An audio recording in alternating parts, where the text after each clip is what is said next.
Le pouvoir d'achat ne peut pas monter, finalement, dans tout ce qu'on décrit, Emmanuel Combe. Il peut monter à long terme par des réformes structurelles dont on parle chez vous quasiment tout le temps, éducation, productivité, temps de travail. Oui. Mais à court terme, c'est assez logique que vous ayez un déclin du pouvoir d'achat, puisque les hausses de salaire, comme le disait Christian, en moyenne, ne compensent pas l'effet d'inflation. Alors après, il faut les regarder décile par décile, en particulier pour les personnes qui sont au SMIC, et tant mieux, vous avez une compensation intégrale. Mais ce qui est Même supérieur à l'inflation. Oui, mais ce qui est ça prend en compte l'inflation des 20% les plus pauvres pour la base de calcul, et donc le 8%, le SMIC. Exactement. Mais ce qui est intéressant, c'est de regarder en fait les effets inégalitaires à l'inflation. C'est très important, c'est toujours inégalitaire de toute façon. D'abord parce que le pouvoir de négociation des salariés n'est pas le même, selon notamment son niveau d'éducation, et puis parce que la composition du panier n'est pas la même. Plus on est pauvre, plus la part de l'alimentation est importante. Vous l'avez dit tout à l'heure, l'inflation alimentaire, c'est entre 12 et 15%.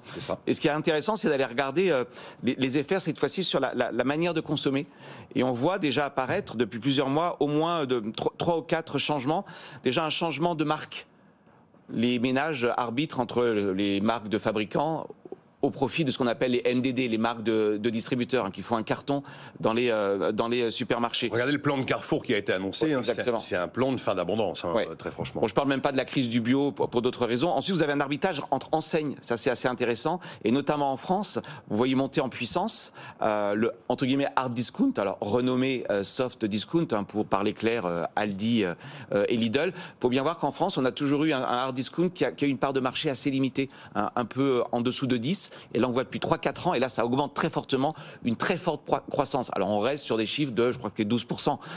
Pour mémoire, en Allemagne, on est à 40%. Alors, vous me direz, les consommateurs allemands n'ont pas le même rapport à l'alimentation que les Français. Mais je pense qu'on va voir monter en puissance toutes les enseignes hard discount. Et au sein des grandes enseignes, le segment premier prix hard discount. Et puis, on voit aussi des arbitrages, c'est très intéressant, cette fois-ci dans la manière de consommer, notamment pour tout ce qui est les biens durables. On va préférer la seconde main, on va préférer la location parfois, on va préférer l'occasion, confère ce qui se passe sur Internet avec les stratégies de revente, surtout à l'heure du numérique, c'est pas très compliqué, il y a peut-être même d'ailleurs un côté un peu ludique, je revends ce que j'ai acheté juste avant. Donc on voit